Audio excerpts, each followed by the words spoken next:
We all thrive to have those relationships we see on TV. Either it might be a friendship or an intimate relationship. But more times than not, we find ourselves in the middle of a dilemma. We might be fighting over whether we trust each other or not, or why we tend to keep ourselves 5 feet, mentally 5 feet away from each other. But if you take a step back and ask yourself why, the answer most likely will be trauma.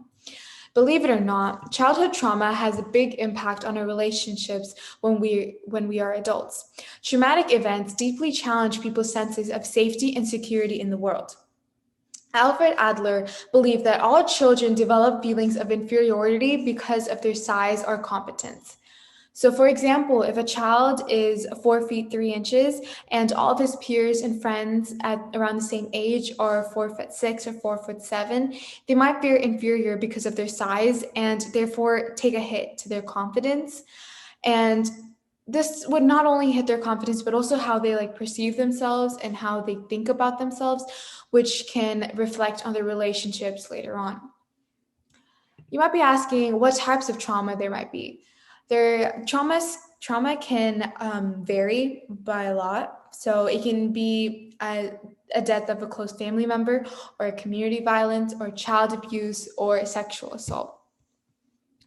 And this can, having gone through a trauma like this, can disrupt like their feelings and or connections with another human being. And as Karen Horney researched, children who lack security in their relationships with their parents and or their surroundings, they will grow up to be more insecure and distrusting, and they're likely to end up with various unhealthy personality styles. Survivors of this trauma would often use defense mechanisms like rationalization and compensation. Compensation is when you try to like keep covering up your feelings of incompetence and inadequacy. And rationalization is when you keep rationalizing everything you do. So, for example, saying that, oh, I can't get closer to a person because they're like moving away in 6 months and I don't want to get like emotionally attached. So, it's basically like rationalizing things to avoid emotional and irrational behavior.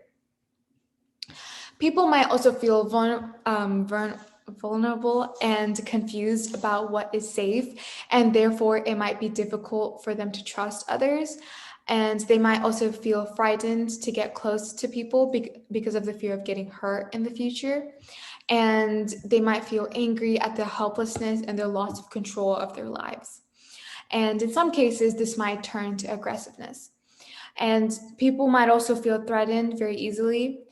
And also for some, it would come very naturally to them to like isolate themselves from everybody and like just disconnect from family and friends.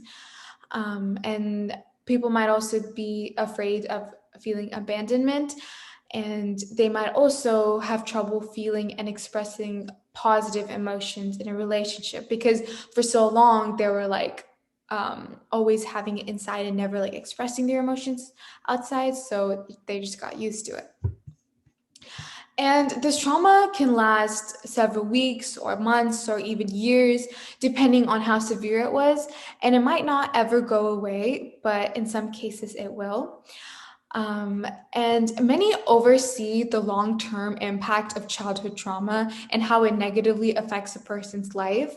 The trauma children experience usually goes into the long term memory, which then triggers the hippocampus whenever it associates, and then so then it always associates something traumatic to new experiences.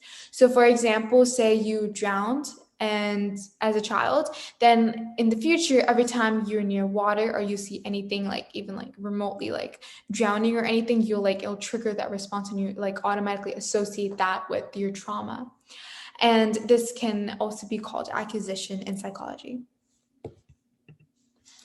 And people who have gone through these traumas may also be very careful heading into a relationship and creating bonds due to the stress that they'll have and the stress because of the stress they have experienced.